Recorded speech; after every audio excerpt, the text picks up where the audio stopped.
إن الحمد لله نحمده ونستعينه ونستغفره ونعوذ بالله من شرور أنفسنا ومن سيئات أعمالنا من يهده الله فلا مضل له ومن يضلل فلا هادي له وأشهد أن لا إله إلا الله وحده لا شريك له وأشهد أن محمدا عبده ورسوله يا أيها الذين آمنوا اتقوا الله حق تقاته ولا تموتن إلا وأنتم مسلمون يا أيها الناس اتقوا ربكم الذي خلقكم من نفس واحدة وخلق منها زوجها وبث منهما رجالا كثيرا ونساء واتقوا الله الذي تساءلون به والأرحام إن الله كان عليكم رقيبا يا أيها الذين آمنوا اتقوا الله وقولوا قولا سديدا يصلح لكم أعمالكم ويغفر لكم ذنوبكم ومن يطع الله ورسوله فقد فاز فوزا عظيما أما بعد وإن خير الكلام كلام الله وخير الهدي هدي محمد صلى الله عليه وسلم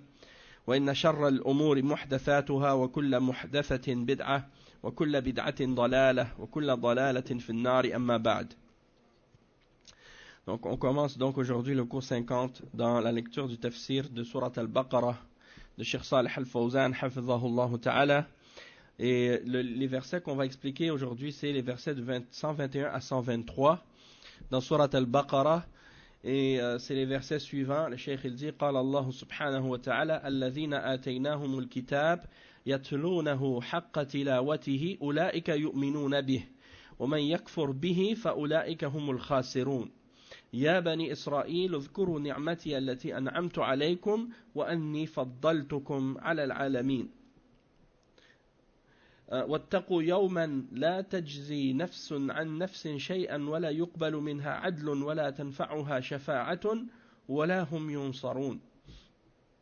La signification de ces versets-là, en français, c'est la signification suivante, la signification ou bien plutôt la traduction de la signification de ces versets, c'est les suivants. Ceux à qui nous avons donné le livre, ils le récitent comme il se doit, ceux-là y croient. Et ceux qui n'y croient pas sont les perdants. Ô enfants d'Israël, rappelez-vous mon bienfait dont je vous ai comblé et que je vous ai favorisé par-dessus le reste du monde de leur époque. Et redoutez le jour où nulle âme ne bénéficiera à une autre. Nulle âme ne profitera à une autre. Où on acceptera d'elle aucune compensation et où aucune intercession ne lui sera utile et ils ne seront point secourus. Donc ça c'est la signification des versets, la traduction des sens des versets qu'on vient de lire en arabe. Et le Cheikh Al-Fawzan il dit Alhamdulillahi Rabbil Alamin wa sallallahu wa sallam ala abdihi wa rasulihi nabiyina Muhammadin wa ala alihi wa ashabihi wa man ihtada bihudahu wa tamassaka bi sunnatihi ila yawmiddin. أما بعد الذين آتيناهم الكتاب المراد بهم هذه الأمة والمراد بالكتاب القرآن يتلونه حق تلاوته وقيل المراد بالذين آتيناهم الكتاب كل الأمم التي أنزل الله عليها كتابا كاليهود والنصارى وهذه الأمة فالآية عامة والكتاب عام ولكن القول الأرجح والمشهور القول الأول أن المراد بالكتاب القرآن كما قال سبحانه ثم أورثنا الكتاب الذين اصطفينا من عبادنا فمنهم ظالم لنفسه ومنهم مقتصد ومنهم سابق بالخيرات بإذن الله ولا شك أن الذين آتاهم الله الكتاب ولا سيما القرآن قد أنعم الله عليهم نعمة عظيمة لأن الكتاب هداية وتبصير للناس ونور وحكم بينهم فيما اختلفوا فيه يحل مشاكلهم ويهديهم إلى الصراط المستقيم فإنزال الكتاب نعمة عظيمة على كل من أنزل الله عليهم كتاب ولا سيما هذه الأمة ولا سيما القرآن الكريم. Donc on va traduire ça. Le cheikh il explique premièrement que il dit louange à Allah et paix et salut sur louange à Allah le Seigneur des mondes et paix et salut sur son serviteur et son messager notre prophète Muhammad sallallahu alayhi wa sallam et sur notre prophète et sur sa famille et sur ses proches, hein, et sur ses compagnons et tous ceux qui ont suivi sa guidance et qui se sont accrochés à sa sunna jusqu'au jour de la rétribution. Et ensuite il dit ceux à qui nous avons donné le livre.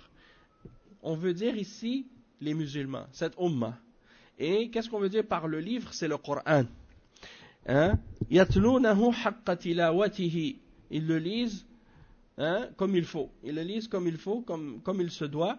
Et on va voir la signification de haqqa tilawatihi par la suite, quand le cheikh il va l'expliquer. Qu'est-ce que ça veut dire? Yatlunahu. Yatlun, yani, tu récites le Coran. Mais Allah il dit tu le récites haqqa tilawatihi. C'est-à-dire, tu le récites comme il faut, en vérité, comme il se doit. Et là, on va voir les détails de qu'est-ce que cela signifie par la suite.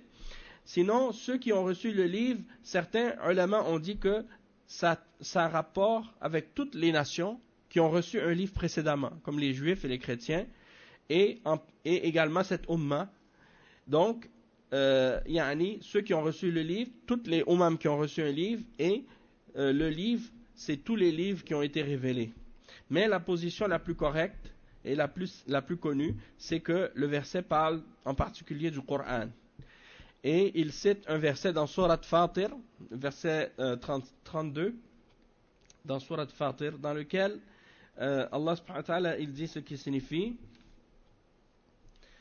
Il dit le verset, c'est le verset Thumma awrasna al-kitab.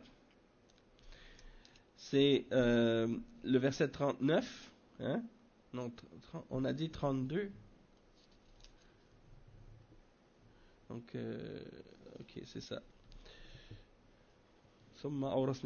Verset 32.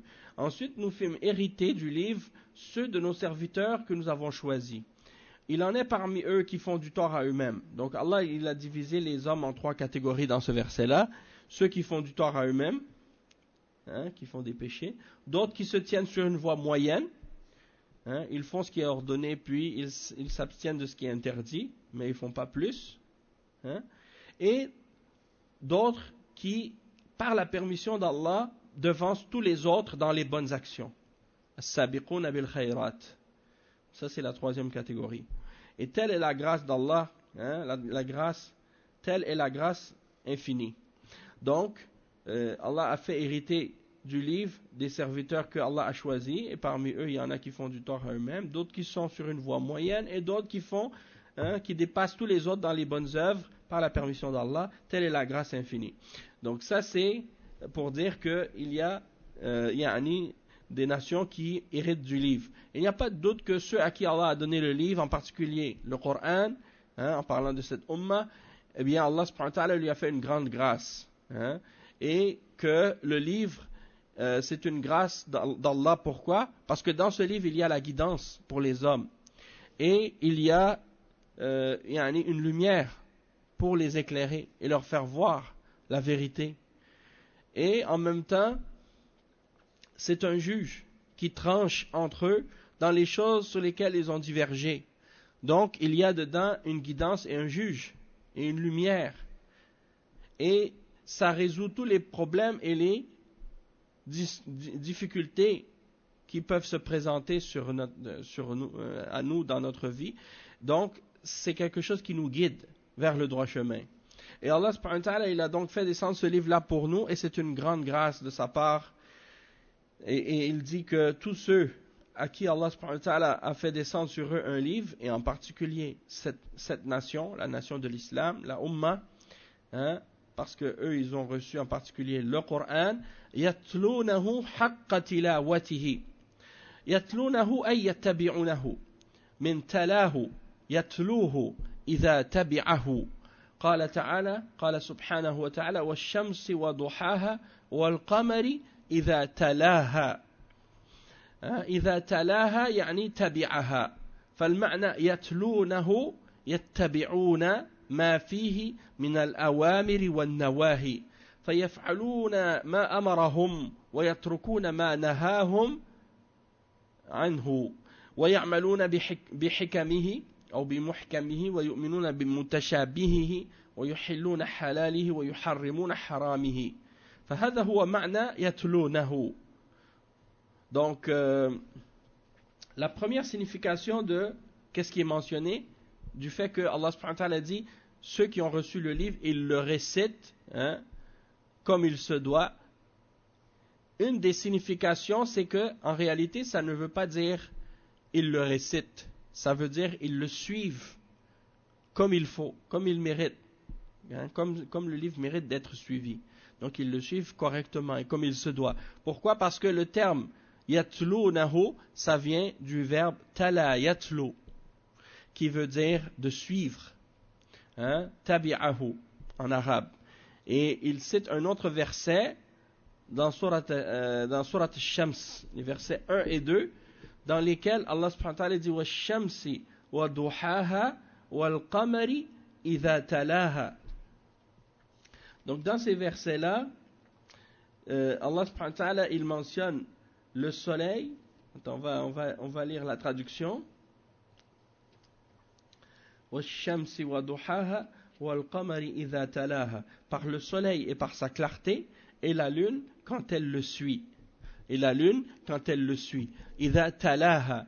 Donc c'est le même verbe que يَتْلُونَهُ. À l'origine, وَالْقَمَرِ إِذَا تَلَاهَا, c'est le même verbe que يَتْلُونَهُ. Donc ça veut dire de suivre. Donc quand tu dis ceux qui ont reçu le livre, ils le يَتْلُونَهُ, c'est-à-dire ils le suivent. Ils le suivent dans ce qu'il y a dedans comme ordre et comme interdiction.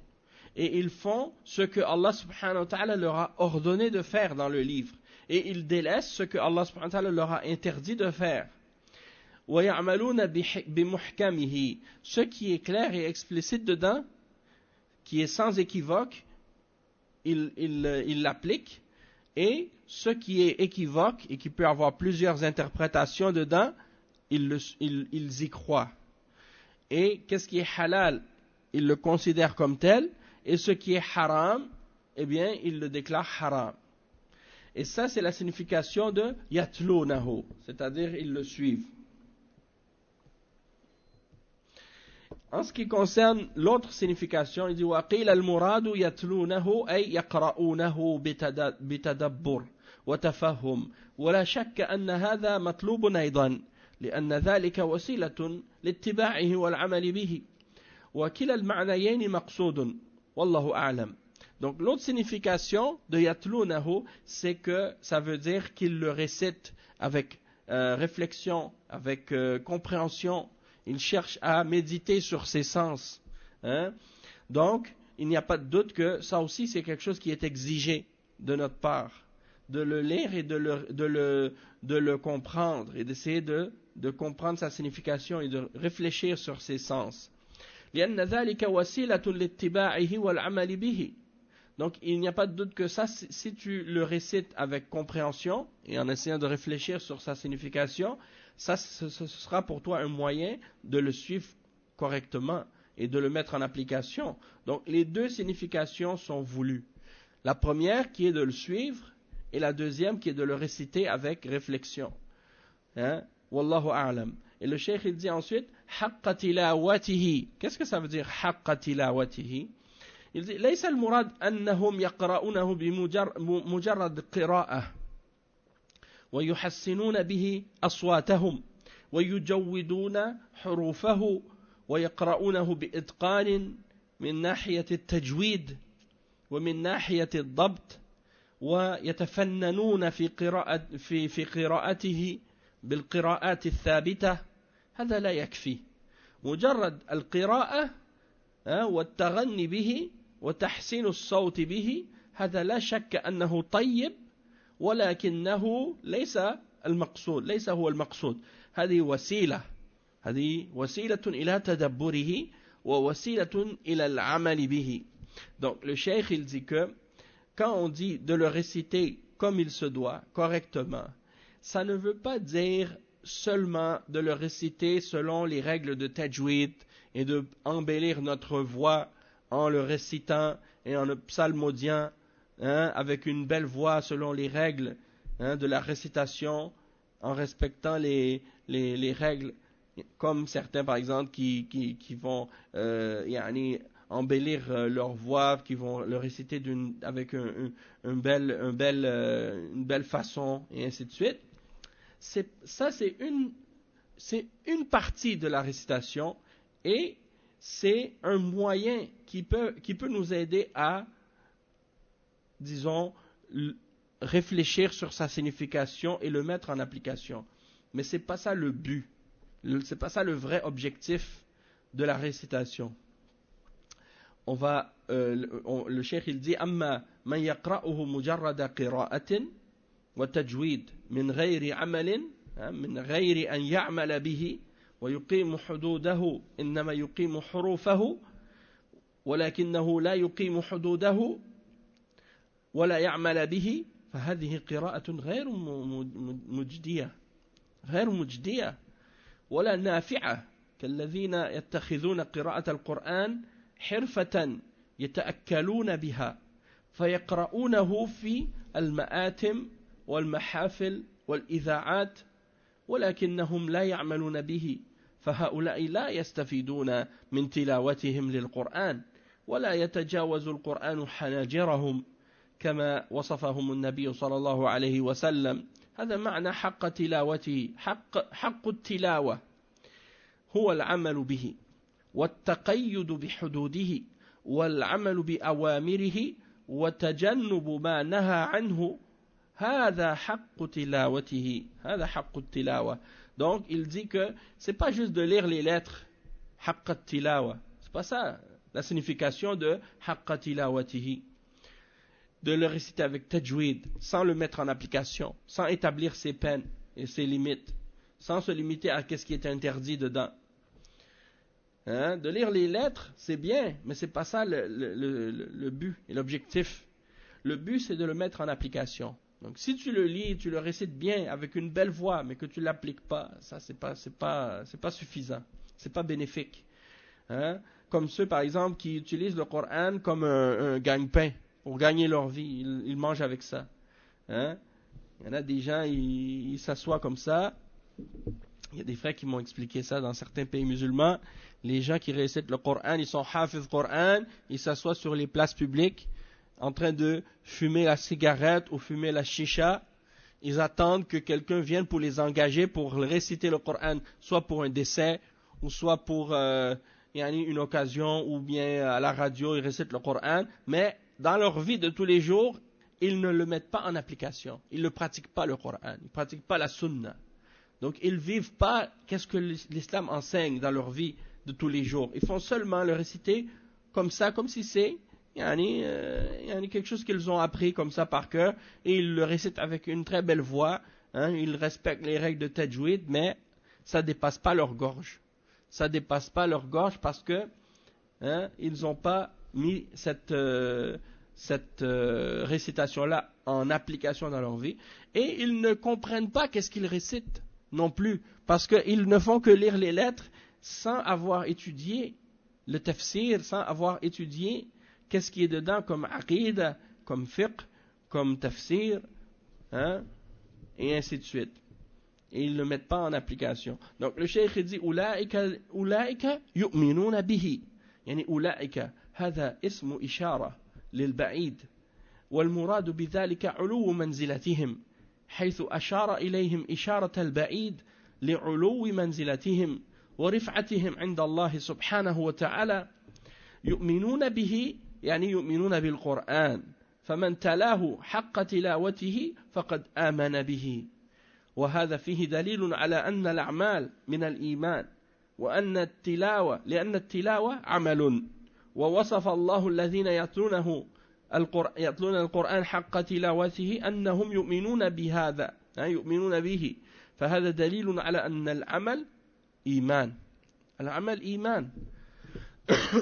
Le cheikh dit ceux-là, c'est-à-dire ceux qui récitent le Coran comme il se doit, en le mettant en application, en réfléchissant sur ses sens, en s'arrêtant à ce qui est interdit, en faisant ce qui est ordonné, ceux-là, Allah subhanahu wa ta'ala dit, ceux-là, ils y croient. Ceux-là, ils sont des croyants en ce livre.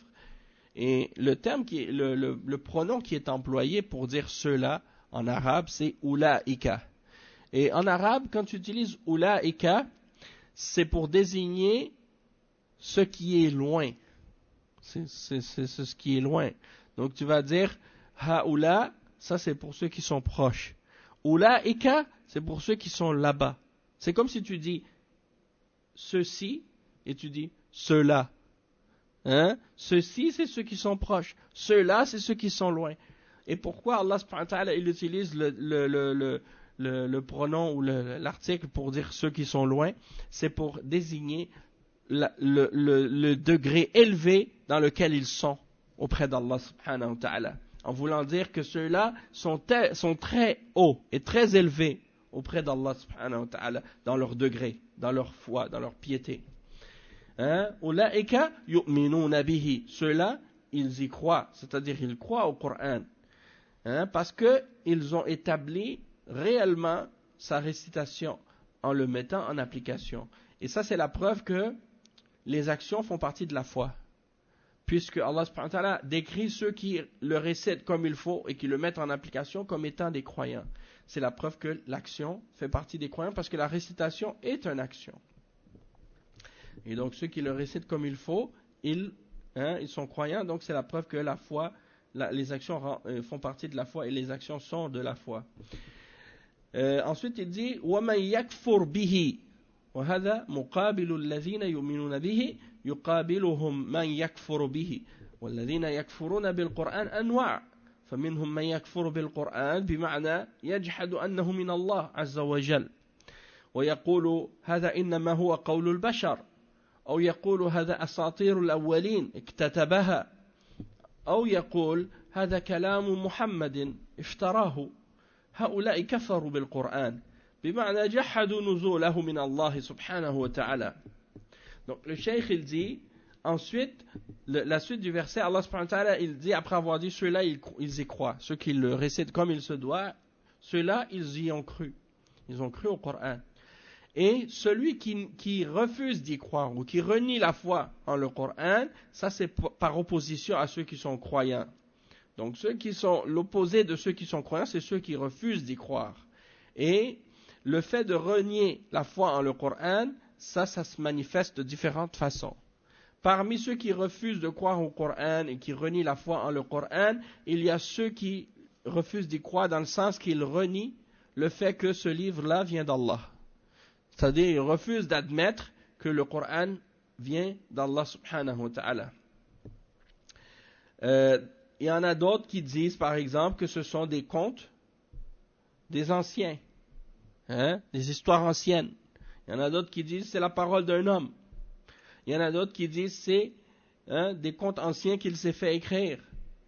Ou il y en a d'autres qui disent c'est la parole de Mohammed. Sallallahu alayhi wa sallam, il l'a inventé. Comme les juifs et les chrétiens, ils disent ça. Donc ceux-là, ils ont renié le Coran.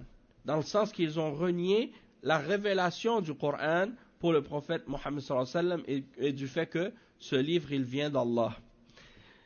Et il dit وَمِنْ أَعْظَمِ الْكُفْرِ بِالْقُرْآنِ مَنْ يَقُولُ إِنَّ الْقُرْآنَ مَخْلُوقٌ لَيْسَ بِمُنَزَّلٍ الله خلقه في محمد أو خلقه في جبريل أو خلقه في اللوح المحفوظ لا أن الله تكلم به وإنما خلقه فهو كلام الله بمعنى أنه خلقه الله خلق الله أنه خلق الله كما تقوله الجهمية والمعتزلة ومن نحى نحوهم مثل الأشاعرة والماتريدية فهؤلاء يكفرون بالقرآن لأنهم لا يعتقدون أنه كلام الله حروفه ومعانيه وأنه منزل من عند الله فالقرآن كلام الله حقيقة وجبريل عليه السلام مبلغ عن الله ومحمد صلى الله عليه وسلم مبلغ عن الله فهو كلام الله ابتداء وحقيقة وأما الرسل الملكي وهو جبريل والرسول الرسول الملكي وهو جبريل والرسول البشري وهو محمد صلى الله عليه وسلم فإنما هما مبلغان عن الله سبحانه وتعالى والكلام إنما يضاف إلى من قاله مبتدئا لا إلى من قاله مبلغا مؤديا. Donc le cheikh il explique que parmi les plus grandes formes de mécréance en le Coran, il y a la personne qui prétend que le Coran est créé, et qui n'est pas révélé de la part d'Allah, que Allah l'aurait créé en Muhammad, ou l'aurait créé en Jibril, ou l'aurait créé dans Al-Lawh al-Mahfouz, et que Allah n'a pas prononcé ces paroles, et que c'est Allah qui plutôt il les a créés, il ne les a pas parlé. Donc quand ils disent que c'est la parole d'Allah, pour eux ça veut dire que Allah l'a créé. C'est ça ce qu'ils disent. Et ça, ceux qui disent ça, c'est des sectes. Parmi des sectes qui ont dévié, qui se sont égarés de l'islam, c'est les sectes des Jahmiyyah et la secte des Mu'tazila et ceux qui les ont suivis là-dedans.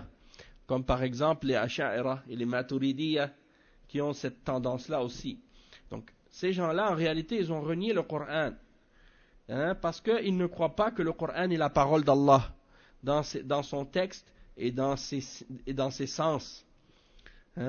Et que c'est quelque chose qui a été révélé de la part d'Allah subhanahu wa ta'ala, parce que le Coran est réellement la parole d'Allah. C'est pas la parole de Jibril, c'est pas la parole de Muhammad sallallahu alayhi wa sallam, c'est la parole d'Allah. Jibril et Muhammad sallallahu alayhi wa sallam sont seulement des transmetteurs de cette parole. Ils n'ont fait que la retransmettre. C'est pas eux qui l'ont prononcé à l'origine et en premier. C'est Allah subhanahu wa ta'ala qui l'a prononcé en premier. Et c'est sa parole réellement. Et les messagers sont ceux qui l'ont transmise. Le messager ange, qui est Jibril, et le messager humain, qui est Muhammad sallallahu alayhi wa sallam. Et ces deux-là ont transmis cette parole de la part d'Allah subhanahu wa ta'ala. Et la parole doit être attribuée à celui qui l'a prononcée au début et en premier, et non pas à celui qui l'a transmise. Et toujours on donne les ulama, ils mentionnent l'exemple. Des fois ils disent, si quelqu'un par exemple il te dicte une lettre, et que toi tu la retranscris, tu retranscris les paroles que la personne t'a dictées, puis tu vas vers quelqu'un pour lui transmettre la parole qu'on t'a dictée. Est-ce que tu vas dire c'est ma parole ou c'est la parole de celui qui t'a dicté cette lettre? C'est clair que la parole que tu vas mentionner, c'est la parole de la personne qui t'a dicté la lettre, et non pas sa parole, la parole de celui qui dicte, ou plutôt non pas la parole de celui qui transmet ce qui a été dicté. D'accord?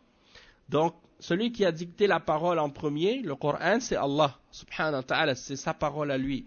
Puis, le prophète Muhammad sallallahu alayhi wa sallam l'a reçu de la part de Jibril, et il l'a récité aux Sahaba. Les Sahaba l'ont appris du prophète Muhammad sallallahu alayhi wa sallam, et donc ils l'ont récité, ils l'ont mémorisé, ils l'ont transmise aux tabi'in, les tabi'in l'ont transmise aux tabi'in, et ça s'est continué de génération en génération jusqu'à notre époque. D'accord? Donc c'est la parole d'Allah subhanahu wa ta'ala. Le cheikh il dit ensuite, وَمِنَ الْكُفْرِ بِالْقُرْآنِ تَحْرِفُهُ عَمَّا دَلَّ عَلَيْهِ وَتَفْسِيرُهُ بِغَيْرِ تَفْسِيرِهِ. Donc ça c'est une signification qui est une autre façon de comprendre qu'est-ce que ça veut dire de renier le Coran. Il y a une autre façon, il y en a, comme on a dit, il y a ceux qui renient le Coran, c'est-à-dire ils refusent de reconnaître que le Coran vient d'Allah. Il y a ceux qui renient le Coran dans le sens qu'ils disent que le Coran il est créé, que ce n'est pas la parole d'Allah. Et il y a une autre catégorie de ceux qui renient le Coran, c'est ceux qui renient le Coran en déformant sa signification, et en l'interprétant par autre que son vraie interprétation. Ça aussi c'est une forme de rejet ou de refus de croire en le Coran. Parce que par exemple, Allah subhanahu wa ta'ala a révélé le Coran, et il a révélé dedans ses règles, ses ordres et ses interdictions.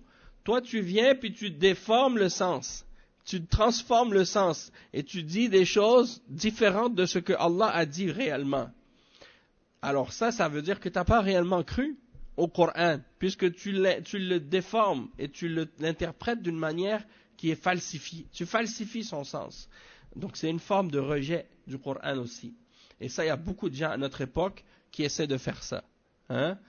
Et il dit par exemple, le cheikh al-mu'awwila asnaf. Donc il y a différentes catégories de gens qui déforment la révélation. فمنهم من يؤول أسماء الله وصفاته يفسرها بغير تفسيرها ويجحد صفات الله سبحانه وتعالى وهؤلاء هم المعطلة والله عز وجل يقول ولله الأسماء الحسنى فادعوه بها وذروا الذين يلحدون في أسمائه سيجزون ما كانوا يعملون ومنهم من يحرف القرآن ويؤوله لأجل أن يوافق هواه ويوافق ما يشتهيه فإذا جاء القرآن على خلاف رأيه وعلى خلاف ما يشتهيه صار يعلو الآيات ويحرفها حتى توافق هواه فهو يريد أن يخضع القرآن لهواه ورغبته ولا يريد أن يخضع هواه ورغبته للقرآن وهؤلاء هم كل من يحل ما حرم الله ويحرم ما أحل الله ويأتي على النصوص التي تعارضه وترد عليه ويأتي عليها بالتأويل وما أكثر هؤلاء. Donc le cheikh il dit, parmi les gens qui veulent déformer le sens et falsifier le sens du Coran, il y a différentes catégories de gens comme ça. Parmi eux, il y a ceux qui déforment le sens des noms et des attributs d'Allah et qui les interprètent par autre que leur signification réelle. Et donc, ils veulent par cela renier la signification des attributs d'Allah, et ceux-là sont ceux qu'on appelle en arabe al-mu'attila. Al-mu'attila, c'est-à-dire les négateurs, ceux qui nient les noms et les attributs d'Allah, subhanahu wa ta'ala. Allah subhanahu wa ta'ala, s'il dit que, par exemple, il est au-dessus de son trône, eux ils disent non, Allah n'est pas dans un endroit, ils commencent à dire non, il ne faut pas dire ça, Allah il n'est pas dans un endroit, alors que Allah il dit dans le Coran, Ar-Rahmanu ala al-arsh istawa, thumma istawa ala al-arsh, dans plus que 7 versets, il mentionne qu'il s'est élevé sur le trône, et eux ils viennent et ils disent non, ça ne veut pas dire ça. Ils veulent falsifier les attributs d'Allah. Allah subhanahu wa ta'ala, il mentionne qu'il a des mains. Allah subhanahu wa ta'ala dit وَقَالَتِ الْيَهُودُ يَدُ اللَّهِ مَغْلُولَةٌ غُلَّتْ أَيْدِيهِمْ وَلُعِنُوا بِمَا قَالُوا بَلْ يَدَاهُ مَبْسُوطَتَانِ يُنْفِقُ كَيْفَ يَشَاءُ. Et il dit à Iblis, مَا مَنَعَكَ أَن تَسْجُدَ لِمَا خَلَقْتُ بِيَدَيَّ. Il mentionne, il dit à Iblis, qu'est-ce qui t'a empêché de te prosterner devant ce que j'ai créé par mes deux mains, avec mes deux mains? Et il dit à propos des Juifs qu'ils ont dit que les mains d'Allah sont fermées, parce qu'ils l'accusent d'être avare. Ils le traitent d'avare. Ils insultent Allah subhanahu wa ta'ala. Et Allah subhanahu wa ta'ala les insulte en disant plutôt c'est eux qui sont avares. C'est eux qui ont que leurs mains soient fermées et qu'ils soient maudits pour ce qu'ils ont dit. Certes, ces deux mains sont grandes ouvertes, il donne comme il veut, il dépense comme il veut de ses grâces.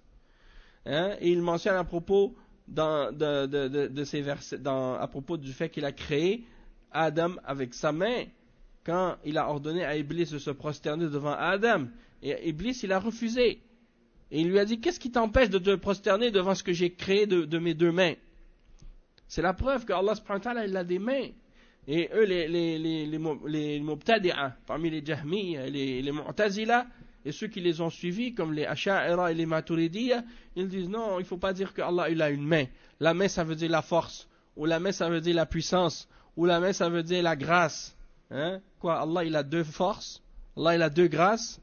Non, les grâces d'Allah sont innombrables. Mais dans ce verset-là, la main d'Allah, ça veut dire la main d'Allah, c'est-à-dire Allah il a une main. Mais Allah il dit dans les versets, Laysa kamithlihi shay'un wa huwa as-sami'ul basir. Laysa kamithlihi shay'. Allah il a une main, mais sa main elle n'est pas comme ta main à toi. Allah il a des yeux, mais ses yeux c'est pas comme tes yeux à toi. Allah subhanahu wa ta'ala il s'est élevé sur le trône. Et la façon qu'il s'élève sur le trône, c'est pas la manière que les créatures s'élèvent sur un trône. Chacun il a sa façon selon ce qui lui convient. Et Allah subhanahu wa ta'ala ses attributs conviennent à sa perfection, conviennent à sa grandeur et à sa majesté. Donc il n'y a pas de ressemblance entre le créateur et la créature. Mais on n'a pas le droit de nier ce que Allah s'est affirmé à lui-même. ou ce que le messager sallallahu alayhi wa sallam a mentionné comme attribut à propos d'Allah subhanahu wa ta'ala. Donc ce qu'il a affirmé, nous on l'affirme. Hein, et on ne rentre pas dans le commun de ces attributs. Donc ceux qui déforment le sens des versets, Allah subhanahu wa ta'ala il dit à leur sujet, dans le verset 180, dans Surat Al-A'raf, il dit, c'est à Allah qu'appartient les plus beaux noms. Alors invoquez-le par ceux-ci. Et laissez ceux qui déforment ces noms, et qui dénaturent ces noms, ils seront rétribués pour ce qu'ils ont fait. Ils vont être rétribués pour qu'est-ce qu'ils ont fait. Et donc, ceux qui déforment le Coran et qui veulent déformer son sens pour que ce soit en accord avec leur passion et en accord avec leur désir. Donc, si le Coran mentionne quelque chose qui est en contradiction avec leur propre opinion, ou en contradiction avec ce qu'ils veulent, ou en contradiction avec leur désir, qu'est-ce qu'ils font? Ils tordent le sens du verset. Et ils déforment et ils falsifient ce que le Coran dit pour que ce soit en accord avec ses désirs et sa passion. Parce qu'il veut que le Coran se soit soumis à sa passion. Il ne veut pas soumettre sa passion au Coran. Il veut que le Coran soit soumis à sa passion à lui. Et ça, ce n'est pas l'attitude du mu'min. Le Coran, le mu'min, il soumet sa passion et ses désirs à la parole d'Allah et au Coran. Et le pire parmi ces gens-là, c'est ceux qui vont dire, par exemple, ils trouvent quelque chose de haram, ils le rendent halal. Ils trouvent quelque chose dans le Coran qui est halal, ils le rendent haram pour satisfaire ses passions et ses désirs. S'ils trouvent quelque chose dans le Coran qui vient en opposition avec ce qu'il veut, ils déforment le sens et ils changent sa signification. Et parfois même, c'est pas pour satisfaire sa passion à lui, mais c'est pour satisfaire la passion des kuffars. Comme les versets qu'on a expliqués hier, à propos des juifs et des chrétiens. Ceux qui disent, on veut, les kuffars, ils veulent que nous, on respecte telle ou telle chose, donc on va changer le sens de qu'est-ce que le Coran a dit, ils disent, on va, entre guillemets, réformer l'islam. On va réformer l'islam. Qu'est-ce qu'ils veulent dire par la réforme? Déformer le sens du Coran, déformer le sens de la sunna, déformer la religion de l'islam pour qu'elle soit en accord avec les passions et les désirs des kuffars. Alors que Allah subhanahu wa ta'ala dit dans le verset, les juifs et les chrétiens ne seront jamais satisfaits de toi jusqu'à ce que tu suives leur passion, jusqu'à ce que tu suives leur religion. Et c'est la même chose pour les autres religions aussi. La même chose, on peut le dire à propos des laïcs, à propos des démocrates, à propos des communistes, à propos des athées. Les athées, les laïcs, ils ne seront jamais satisfaits de toi jusqu'à ce que tu suives leur religion. Ils veulent que tu sois laïque comme eux. Ils veulent que tu sois athée comme eux.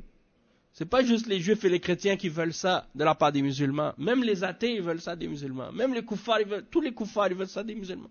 Les communistes, ils vont jamais être satisfaits de toi jusqu'à ce que tu deviennes communiste comme eux. Que tu deviennes athée comme eux. Et que tu vives comme eux. C'est ça qu'ils veulent.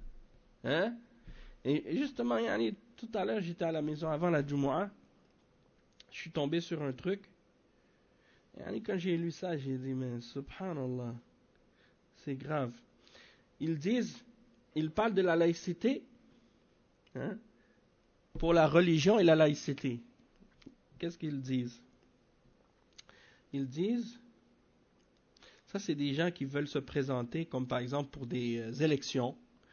Donc, qu'est-ce qu'ils font? Ils disent réorganiser la présence de l'islam en exigeant le respect de la liberté religieuse et la convention et l'égalité entre les sexes et la fraternité. Donc, qu'est-ce qu'ils veulent? Ils veulent que les musulmans reconnaissent l'égalité entre l'homme et la femme dans tout. Comme on a parlé de ça hier, non. Dans l'islam, on reconnaît qu'il y a des règles dans lesquelles l'homme et la femme sont égaux. Oui. Il y en a des règles. C'est la majorité des règles dans l'islam s'appliquent aux hommes et aux femmes. Mais dans d'autres règles, il y a des distinctions entre l'homme et la femme. Et Allah subhanahu wa ta'ala, il a fait ces distinctions-là par sa sagesse et pour établir la justice entre l'homme et la femme. Parce que, comme on a expliqué hier, l'égalité, ce n'est pas synonyme de justice. Parfois, d'être égal entre deux choses différentes, ça amène pas de la justice, mais ça amène plutôt de l'injustice. Et de vouloir établir l'égalité absolue en toutes choses, entre l'homme et la femme, ça c'est une des plus grandes injustices. Et Allah subhanahu wa ta'ala, s'il a voulu que l'homme et la femme soient différents, c'est pour une sagesse. Allah subhanahu wa ta'ala, il n'a pas fait ça pour rien. Il n'a pas fait la femme d'une façon et l'homme d'une façon et il les a créés différemment, excepté qu'il y avait une raison derrière, une sagesse derrière. Hein? Et c'est pas pour rien que la femme, la façon que Allah l'a créée, elle a un rôle qui lui convient, et l'homme, la façon que Allah l'a créé, il a un rôle qui lui convient. Et ça, c'est des choses qui ont été prédéterminées par Allah, subhanahu wa ta'ala. Mais, les kuffars, étant donné qu'ils ne croient pas en Allah, ils ne croient pas en la sagesse divine, donc eux, ils veulent réinventer la nature que Allah a donnée aux choses. Et ils veulent renier la réalité des rôles qu'il a attribués à chacun des deux sexes. Pour dire que non, un sexe peut faire le rôle de l'autre, et l'autre peut faire le rôle de l'autre. Il n'y a pas un rôle qui est prédéterminé pour l'un ou pour l'autre. Chacun peut changer de rôle s'il veut. Donc ils veulent déformer la réalité des choses, comment Allah il les a prédéterminées, comment il les a décrétées. Et là ils disent, bon, ils ont inventé des droits, qu'ils appellent les droits de l'homme, et ils prétendent que ces droits-là doivent être au-dessus de la foi, au-dessus de la religion, au-dessus des ordres d'Allah. Et parmi les droits qu'ils ont inventés et qui sont totalement faux, c'est cette idée d'égalité absolue entre l'homme et la femme, et la fraternité dans le kufr. La fraternité dans le kufr, c'est-à-dire la fraternité entre le mushrik et le mu'min, et le muwahhid. Et la fraternité entre le kafir et le mu'min. Il n'y a pas de fraternité dans la mécréance, entre le croyant et le mécréant. Il n'y a pas de fraternité dans l'islam entre le croyant et le mécréant. La fraternité, elle est uniquement dans la foi. Bon, ça ne veut pas dire qu'on ne peut pas agir avec bonté envers les non-croyants. Oui, on les traite de façon juste et avec bonté, comme on l'a expliqué hier, mais la fraternité, c'est au-dessus de ça. C'est quelque chose de plus qui se limite uniquement aux croyants. Après, ils disent, pour protéger les musulmans qui s'expriment pour réformer l'islam conformément à la tradition critique d'un pays en particulier que je ne vais pas nommer. Hein? Mais que vous pouvez tous deviner. Donc, comment ils veulent profiter, ils veulent protéger plutôt les musulmans de ce pays-là qui veulent s'exprimer pour la réforme de l'islam. Qu'est-ce qu'ils veulent dire par la réforme de l'islam? Ils veulent dire la déformation de la réalité de qu'est-ce que c'est l'islam. D'accord? Donc, il ne faut pas être dupe. Il ne faut pas être dupe. Quand il parle de réforme, il ne parle pas réellement de réforme. La vraie signification de la réforme dans l'islam, c'est de ramener l'islam à sa pureté originelle. De la ramener à sa pureté originelle en la nettoyant des innovations et des choses qui ont été falsifiées dans les interprétations que les gens d'innovation et de bid'a ont ramenées dans la religion musulmane. C'est ça de réformer l'islam, c'est de le ramener à son origine, à la compréhension des salafs, à la compréhension des pieux prédécesseurs, les sahaba et ceux qui les ont suivis. C'est ça la réforme. Mais de le réformer dans le sens, on veut adapter ses enseignements à la coutume ou à la tradition ou à l'époque, pour dire que nous, à notre époque, on a une façon de vivre, il faut changer le Coran pour que son application soit en accord avec la façon dont les gens vivent aujourd'hui. Ça veut dire que tu veux déformer la réalité de l'islam. C'est le contraire que le musulman cherche à accomplir. Le musulman, le vrai musulman, comme le cheikh il l'a dit, il ne va pas soumettre le Coran à sa passion, mais il va soumettre sa passion au Coran. Donc s'il y a quelque chose dans la vie, dans la société, ou dans la façon dont les gens vivent, qui contredit le Coran, la façon dont le musulman il gère ça, c'est de changer la société pour que la société soit en accord avec ce que Allah a ordonné. Et pour réformer la société pour qu'elle soit en accord avec ce que Allah a ordonné et pour qu'elle s'écarte de ce que Allah a interdit et pour ramener l'islam à son enseignement originel tel qu'il a été enseigné par le prophète sallallahu alayhi wa sallam aux sahaba. C'est ça la signification de la réforme dans l'islam. Al-islah, al-islah, wa tajdid. Le prophète sallallahu alayhi wa sallam a dit Inna Allah la yab'athu ala ra'si kulli mi'ati sanatin man yujaddidu laha dinaha. Le prophète sallallahu alayhi wa sallam il dit, comme c'est rapporté par Abu Daoud dans son Sunan, que à la tête de chaque 100 ans, Allah subhanahu wa ta'ala il envoie quelqu'un qui va renouveler sa religion. Renouveler dans le sens, pas ramener des choses nouvelles, pas déformer le sens de la religion, mais nettoyer l'islam pour la ramener à la façon comment elle était à l'époque du prophète sallallahu alayhi wa sallam, la réformer. C'est ça la signification. Et le cheikh il dit donc فَهَؤُلَاء لَا يُؤْمِنُونَ لَا يُؤْمِنُونَ بِالْقُرْآنِ لِأَنَّهُمْ لَوْ آمَنُوا بِهِ لَانْقَادُوا لَهُ وَأَخْضَعُوا آراءَهُمْ وَرَغَبَاتِهِمْ وَشَهَوَاتِهِمْ لِلْقُرْآنِ وَهَؤُلَاءِ يقول الله عز وجل فيهم إن الذين يلحدون في آياتنا لا يخفون علينا أفمن يلقى في النار خير أم من يأتي آمنا يوم القيامة اعملوا ما شئتم إنه بما تعملون بصير فكل هؤلاء لا يؤمنون بالقرآن وهم يتفاوتون في كفرهم بالقرآن العظيم كلهم داخلون في هذا الوعيد. Donc le cheikh il explique que ceux-là donc qui agissent de cette façon-là dans les différentes catégories qu'on a mentionnées, ils ne croient pas réellement au Coran. Parce que s'ils avaient cru au Coran, ils se seraient soumis au Coran, ils l'auraient accepté tel qu'il est. Et ils auraient soumis leurs opinions et leurs désirs et leurs tentations au Coran. Ils se seraient soumis au Coran, ils auraient accepté le Coran. Allah subhanahu wa ta'ala il dit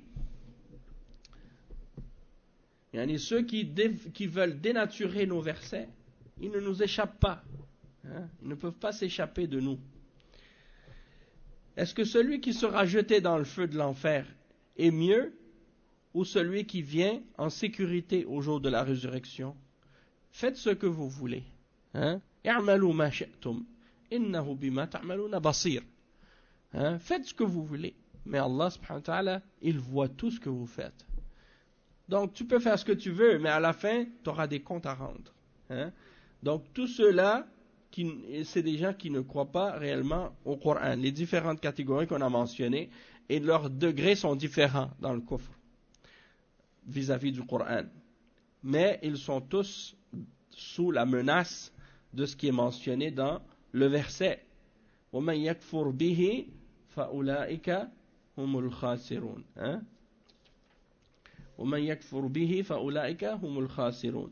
Et le cheikh il dit donc وَمَنْ يَكْفُرْ بِهِ أي بالقرآن إما أنه يكفر بألفاظه ويجحدها ويقول لم تصدر من عند الله وإما أنه يكفر بمعانيه وإما أنه يقول القرآن معناه من الله أما الحروف والألفاظ فهي من الرسول صلى الله عليه وسلم فيجعل القرآن مركبا من مخلوق وغير مخلوق مثل اللاهوت والناسوت عند النصارى وهذا قول فرقة من أهل التأويل يقولون القرآن معناه من الله ولكن ألفاظه وحروفه من عند الرسول صلى الله عليه وسلم هو الذي تكلم به وهو الذي تلفظ به فهؤلاء أخذوا قول الجهمية من ناحية وأضافوا إليه قول غيرهم من المؤولة والمبتدعة من ناحية أخرى لا هم مع هؤلاء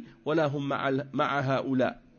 Donc c'est ça le cheikh il mentionne ici l'exemple des Maturidiyya puis des Asha'ira. Donc il dit, ceux qui ont renié, ceux qui refusent d'y croire ou qui n'y ont pas cru, c'est-à-dire au Coran. Donc il y a les différentes catégories qu'on a mentionnées, ceux qui renient le texte du Coran et qui refusent d'y croire et qui disent il ne vient pas d'Allah. Hein? Et il y en a d'autres qui refusent, ils refusent de croire en sa signification.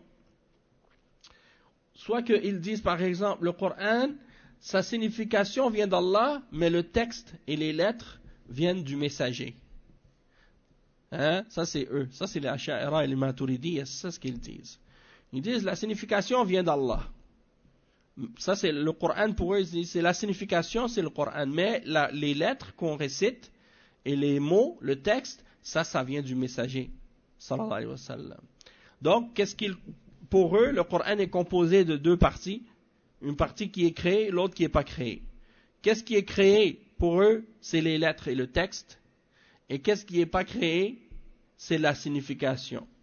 C'est comme les chrétiens qui croient en Allahut wa Nasut. Hein? Ils disent que Jésus est composé de deux parties. Une partie qui est divine et une partie qui est humaine. Donc ils disent que Dieu est incarné en lui. Donc ça c'est la même chose, c'est la même idée, le même principe derrière et c'est du kufr. Hein? Puisque le Coran c'est la parole d'Allah, les deux sont incréés, c'est-à-dire les deux sont la parole d'Allah subhanahu wa ta'ala n'est pas créée.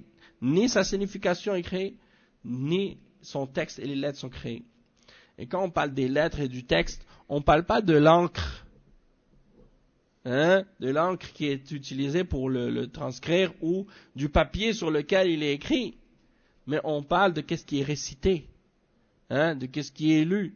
C'est ça la parole. Qu'est-ce que tu récites quand tu lis le Coran dans la prière? Quand tu écoutes un récitateur lire le Coran, qu'est-ce qu'il récite? C'est la parole d'Allah. C'est de ça qu'on parle. Hein, ça c'est pas créé. Le texte, en voulant dire, si tu parles du papier, de l'encre, ça c'est créé. Ça, il n'y a pas de problème. On parle de qu'est-ce qui est prononcé, qu'est-ce qui est récité. Ça, c'est la parole d'Allah. C'est pas créé. Et la signification de ça non plus, puisque c'est la signification, c'est également la parole d'Allah. Ça rentre dans la parole d'Allah.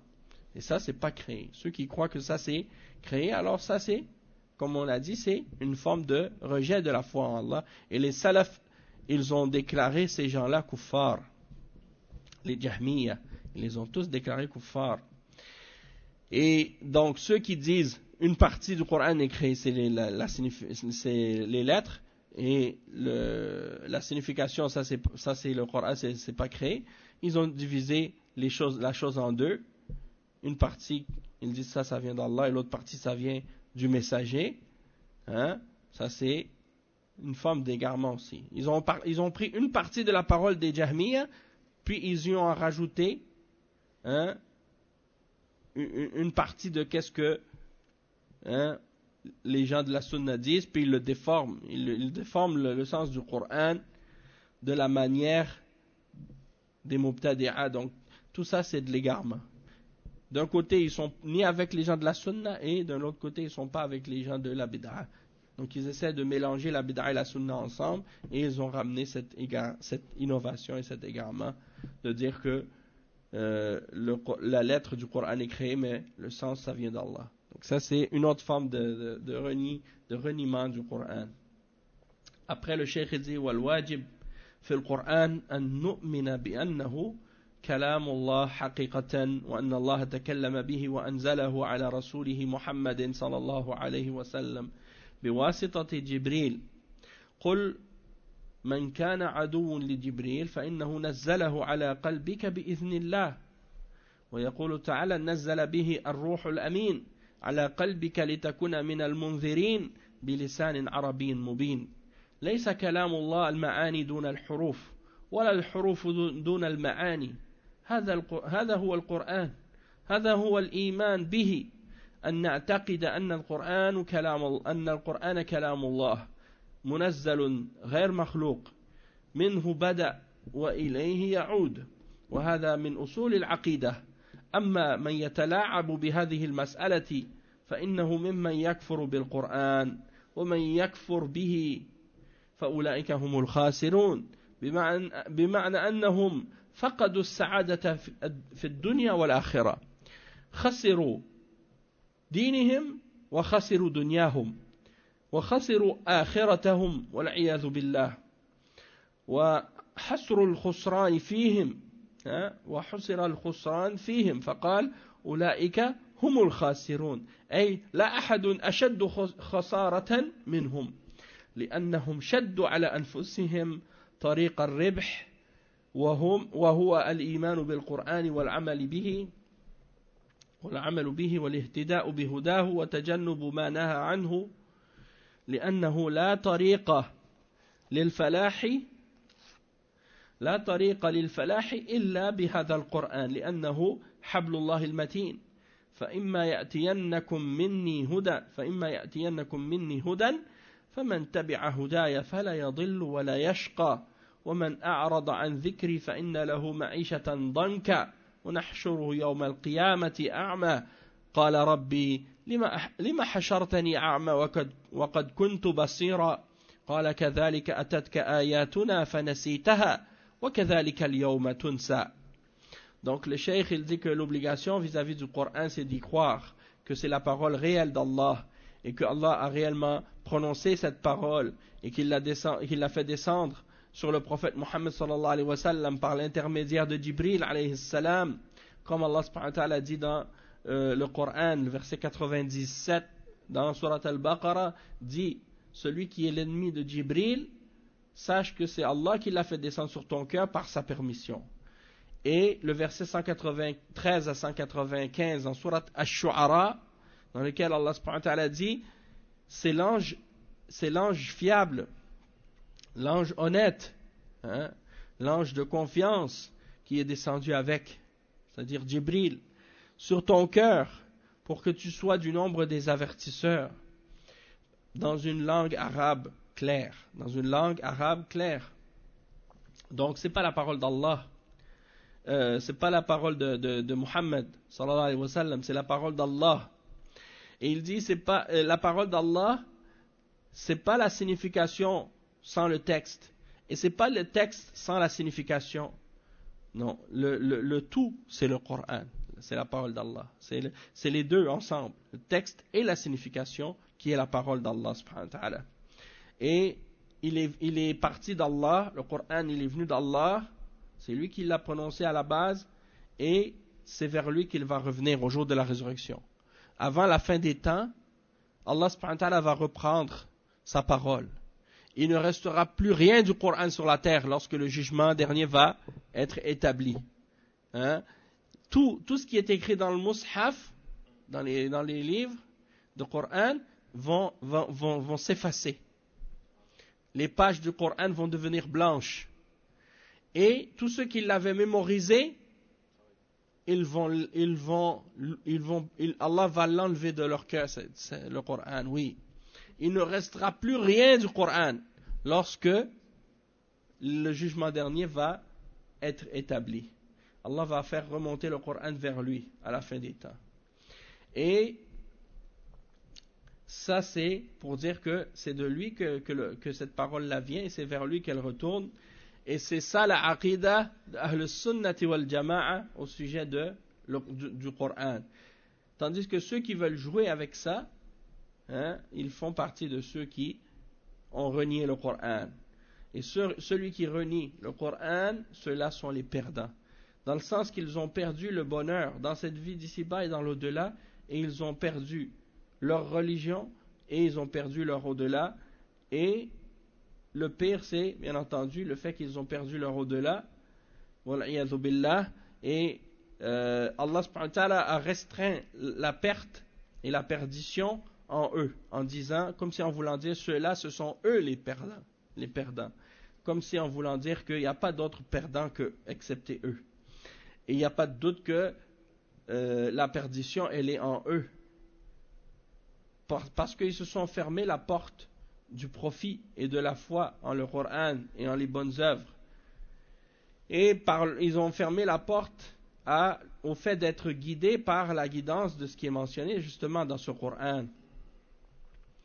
et le fait de s'écarter de ce que le Coran a interdit, parce que le vrai salut, le vrai succès vient uniquement par ce qui est dans ce Coran, parce que c'est le câble d'Allah, le câble ferme d'Allah, le câble solide.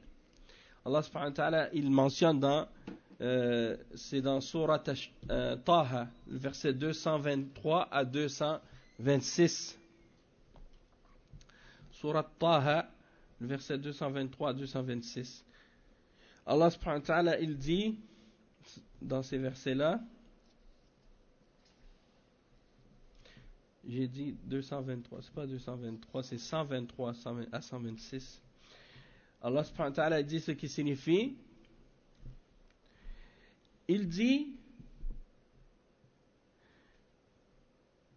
Naam, puis si jamais un guide vous vient de ma part, quiconque suit mon guide ne s'égarera ni ne sera malheureux. Et quiconque se détourne de mon rappel mènera certes une vie pleine de gêne. Et au jour de la résurrection, nous l'amènerons aveugle au rassemblement. Il dira, ô mon Seigneur, pourquoi m'as-tu amené aveugle alors qu'auparavant je voyais? Et Allah lui dira, de même que nos signes, nos enseignements t'étaient venus et que tu les as oubliés, ainsi aujourd'hui tu es oublié aussi. C'est-à-dire, comme tu as oublié mes signes, aujourd'hui c'est toi qui es oublié. C'est toi qui es oublié. Et le cheikh il explique, il dit après, هذا إعراض عن القرآن يترتب عليه هذا الوعيد الشديد وأنه يحشر يوم القيامة أعمى لما عميت بصيرته عن القرآن في الدنيا حشره الله يوم القيامة أعمى البصر ومن كان في هذه أعمى فهو في الآخرة أعمى وأضل سبيلا ولما كان مقدمة الذين كفروا بالقرآن أهل الكتاب من اليهود والنصارى لا أقول كلهم بل منهم من آمن بالقرآن واتبع الرسول صلى الله عليه وسلم وهؤلاء لم يبخسهم الله حقهم بل ذكرهم في القرآن وأثنى عليهم ووعدهم بالأجر مرتين وإنما الكلام في الذين لم يؤمنوا بمحمد صلى الله عليه وسلم ولم يؤمنوا بالقرآن من اليهود والنصارى مع أنهم يعلمون أنه من عند الله وأن محمدا رسول الله يعلمون أن هذا ما أعطاهم الله يعملون هذا بما أعطاهم الله من الكتاب الذي فيه وصف محمد صلى الله عليه وسلم وفيه وصف القرآن العظيم أولم يكن لهم آية أن يعلمه علماء بني إسرائيل يعني يعلمونه لكنهم يجحدونه تكبرا وعنادا وحسدا. Donc on va terminer avec ce paragraphe. Le cheikh il dit ici que le fait de se détourner de ce Coran, eh bien il en découle des menaces sévères. Et la personne qui a agi ainsi, elle va être ressuscitée au jour de la résurrection aveugle. Comme elle s'était aveuglée de voir la révélation d'Allah subhanahu wa ta'ala et de la suivre dans cette vie d'ici-bas, Allah subhanahu wa ta'ala au jour de la résurrection, il va la ressusciter aveugle également. Et il mentionne un verset à ce sujet dans Surat Al-Isra, le verset 82, le verset 72, dans lequel Allah subhanahu wa ta'ala il dit, et quiconque aura été aveugle ici-bas sera aveugle dans l'au-delà et sera plus égaré encore par rapport à la bonne voie. C'est-à-dire aveugle dans la vie d'ici-bas, on ne parle pas de l'aveuglement des yeux, on parle de l'aveuglement du cœur, parce que Allah subhanahu wa ta'ala dit dans le verset فإنه لا تعمل أبصار ولكن تعمل قلوب التي في الصدور. Donc c'est les cœurs qui sont aveugles, hein, qui sont dans le cœur, qui sont dans les poitrines, qui s'aveuglent. C'est pas les yeux, hein. Celui qui était aveugle, c'est-à-dire ses yeux, il voyait pas dans cette vie d'ici-bas, hein. C'est au jour de la résurrection, Allah subhanahu wa ta'ala va lui donner sa vue. Mais celui qui avait le cœur aveugle dans cette vie d'ici-bas, lui, il voyait avec ses yeux dans cette vie, mais son cœur était aveugle. Donc au jour de la résurrection, c'est ses yeux qui seront aveugles, comme il a été le cœur aveugle dans cette vie d'ici-bas. Et à la tête de ceux-là, ceux qui ont renié le Coran, c'est les gens du livre, parmi les juifs et les chrétiens, qui ont refusé de croire au Coran. Et bien entendu, ce n'est pas tous les juifs et les chrétiens, parce que parmi les juifs et les chrétiens, il y en a qui ont accepté de croire au Coran et de suivre le messager Muhammad sallallahu alayhi wa sallam, et ceux-là, Allah subhanahu wa ta'ala ne va pas les léser en quoi que ce soit de leurs droits. Hein? Allah subhanahu wa ta'ala les a mentionnés dans le Coran et il a fait leur éloge et il a mentionné qu'ils auront leur récompense en double. Hein? Mais on parle uniquement des juifs et des chrétiens qui n'ont pas cru en Muhammad sallallahu alayhi wa sallam. Les juifs qui n'ont pas cru en Muhammad sallallahu alayhi wa sallam et en Isa alayhi salam, et les juifs qui n'ont pas cru en Jésus et en Muhammad sallallahu alayhi wa sallam, et les chrétiens qui n'ont pas cru en Muhammad sallallahu alayhi wa sallam et en le Coran, alors qu'ils le connaissent, hein, ils savent qu'il vient d'Allah, ils savent que le messager Muhammad sallallahu alayhi wa sallam vient d'Allah également, hein.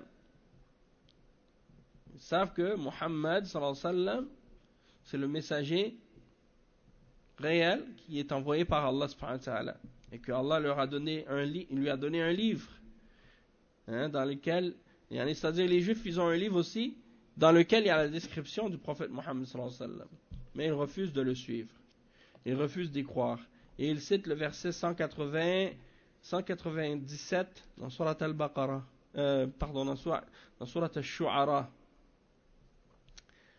Al-Shu'ara, c'est les poètes. Donc dans le verset 197,